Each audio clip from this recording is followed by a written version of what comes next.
Pasaulyje migracija vyko nuo pat žmonijos atsiradimo. Ji yra ir neišvengiamai vyks toliau. Skaičiuojama, kad pasaulyje kas minutę 20 žmonių palieka savo namus, bėgdami nuo karo, persekiojimo ar teroro. Oficialiai Lietuva prieglobsčio prašytojus priimančia šalimi tapo 1997 metais, ratifikavus Ženevos konvenciją. Siekiant atkreipti dėmesį į iššūkius, su kuriais susiduria savo namus priversti palikti žmonės, didinti empatiją ir supratingumą jų atžvilgiu, Birželio 20-ąją visame pasaulyje minima Pabėgėlių diena. Ši diena pasaulyje minima nuo 2002 metų ir iniciatyva kilo Jungtinių tautų organizacijai. Ši diena yra skirta atkreipti visuomenės dėmesį į pabėgėlių klausimą. Tai kuo gyvena pabėgėliai, kokios problemos ir kaip gali visuomenė prisidėti prie tų problemų sprendimo. Taip pat ir uždavėt praktiškai tokį klausimą, tai kuogi gyvena tie pabėgėliai, jeigu žvelgiant, tarkim, prieš kokių 20 ar 10 metų ir šiomis dienomis? Pasaulyje šiuo metu yra apie 130 milijonų pabėgėlių. Paskutiniai metai rodo, kad pabėgėlių pasaulyje iš tiesų skaičius didėja. Didžioji krizė buvo Sirijoje. Prieš beveik 10 metį turėjome mes ir Lietuvoje krizę prieš 3 metus. Šiuo metu skaičius yra stabilizavęsis. Mes turime ir daug užsieniečių atvykusių iš Ukrainos. Tai Lietuvoje tų pabėgėlių tikrai yra gausų ir gausų žmonių, kurie jiems ir padeda. Pabėgėlių krizė 2015 pavasarį prasidėjusi nevaldomos nelegalios migracijos į Europą banga. Per vienerius metus 2015-aisiais į Europą jūros ir sausumos keliais pateko daugiau nei 1 milijonas išeivių iš Azijos ir Afrikos, pretenduojančių į pabėgėlio statusą Europoje. Siekiant suvienodinti pabėgėlių srautus, priimančios ES šalys solidarizuojasi.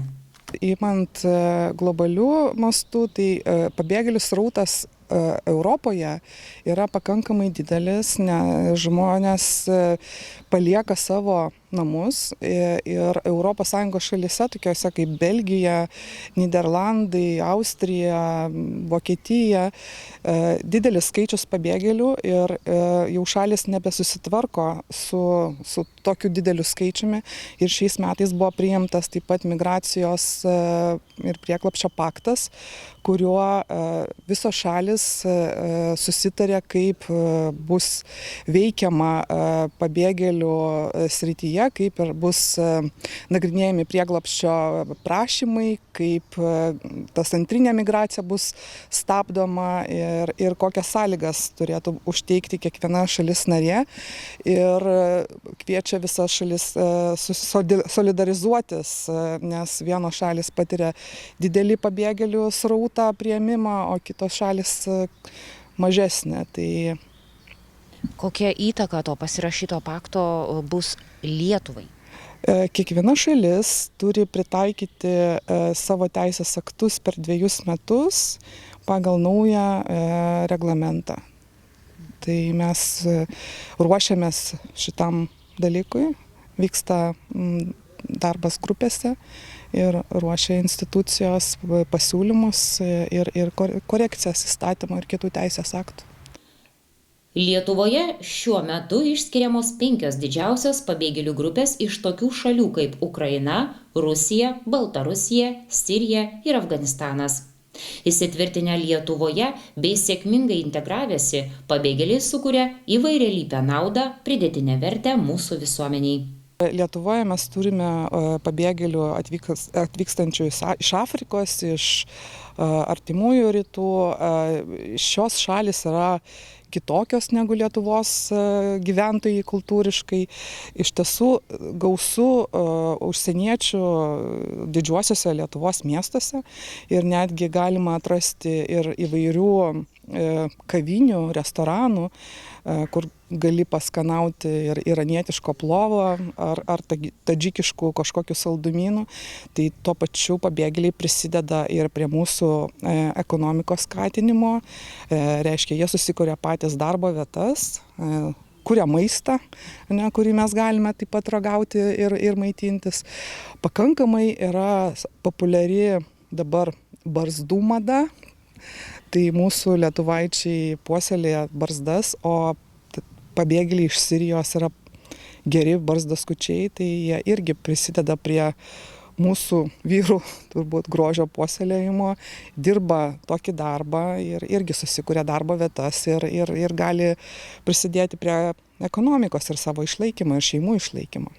Ar kada susimastėte, su kokiais kultūriniais iššūkiais susiduria pabėgėliai, priversti palikti savo gimtuosius namus tėvynėje ir norėdami integruotis svečioje šalyje? Tad kodėl svarbu suprasti užsieniečius apsistojusius mūsų šalyje?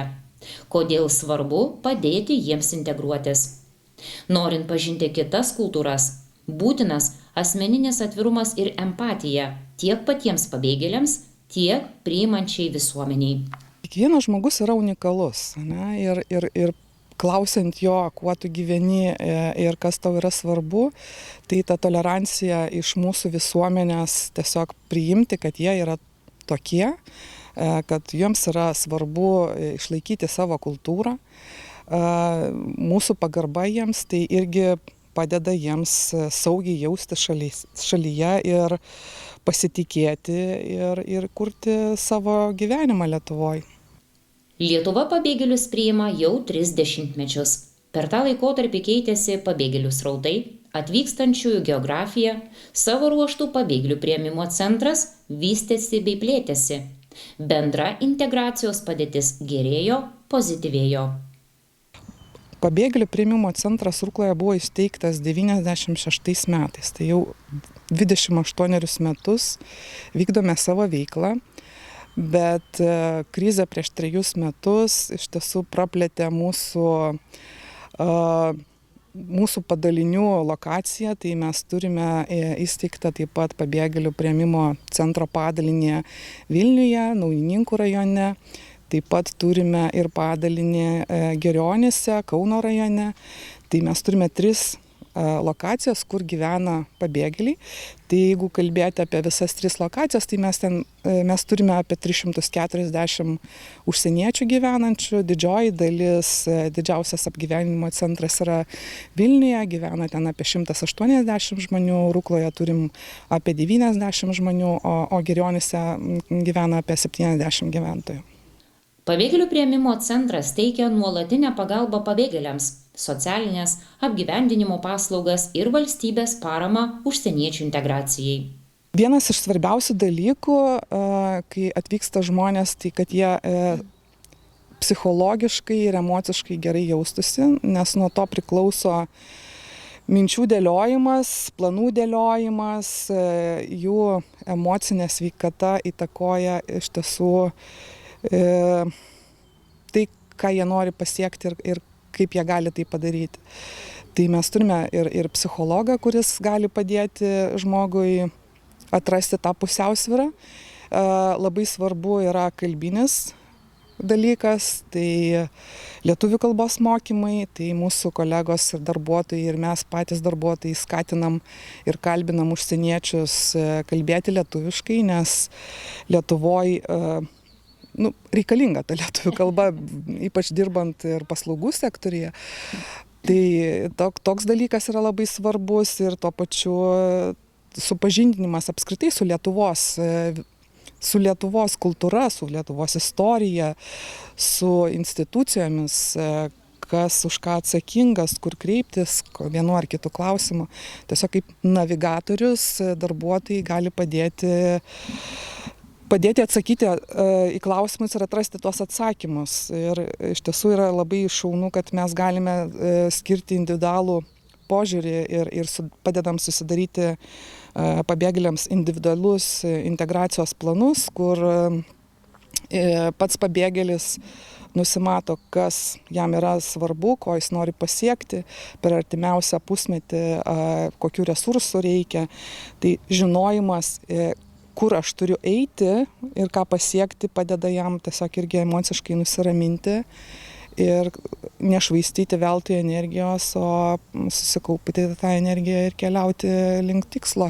Siras Kamal Al-Ghazavi savo tėvynę palikęs dėl ten vykstančio karo sako, kad pabėgėlių priėmimo centrui yra dėkingas už suteiktą paramą bei teikiamą pagalbą. Lietuvoje esu jau nuo spalio mėnesio. Mano šalyje buvo nesaugu, vyko karas, todėl teko palikti gimtus namus ir apsistoti saugioje Lietuvoje. Apsistojęs pabėgėlių priėmimo centre, gavau visą reikalingą pagalbą, už kurią esu labai dėkingas. Čia mokausi lietuvių kalbos, gaunu naudingų patarimų, mokymų, kaip integruotis darbo rinkoje. Mane supažindina su lietuvių kultūra ir papročiais. Taipogi gaunu visas socialinės ir medicininės paslaugas, kalbant dėl sveikatos problemų, nes netekau kojų, kai teko palikti savo gimtinę. Mano svajonė – susirasti barzdaskučio darbą ir sėkmingai integruotis Lietuvos darbo rinkoje, nesvarbu, kuriame Lietuvos mieste. To šiandien ir siekiu. Dėkodamas pabėgėlių priėmimo centrui už visokeriopą pagalbą, noriu palinkėti kitiems, kad nebijotų siekti tikslų, kad būtų drąsūs. Lietuva – nuostabi šalis ir čia nebus sunku integruotis. Sveikinu visus su pasaulinė pabėgėlių diena. Pabėgėlių priėmimo centrui dėkoju, kad priėmėt, kad rūpinatės ir kad suteikėt naujų žinių bei padedat čia įsitvirtinti. Pasaulinės pabėgėlių dienos proga linkiu pabėgėliam drąsos pradėti, drąsos kurti, drąsos gyventi, drąsos atrasti. Jūsų drąsa lemia daug, jūs jau esate Lietuvoje ir tai, kad jūs esate Lietuvoje, jau jūs padarėte daug, jūs dedate daug pastangų, taip kad nenuleiskit rankų.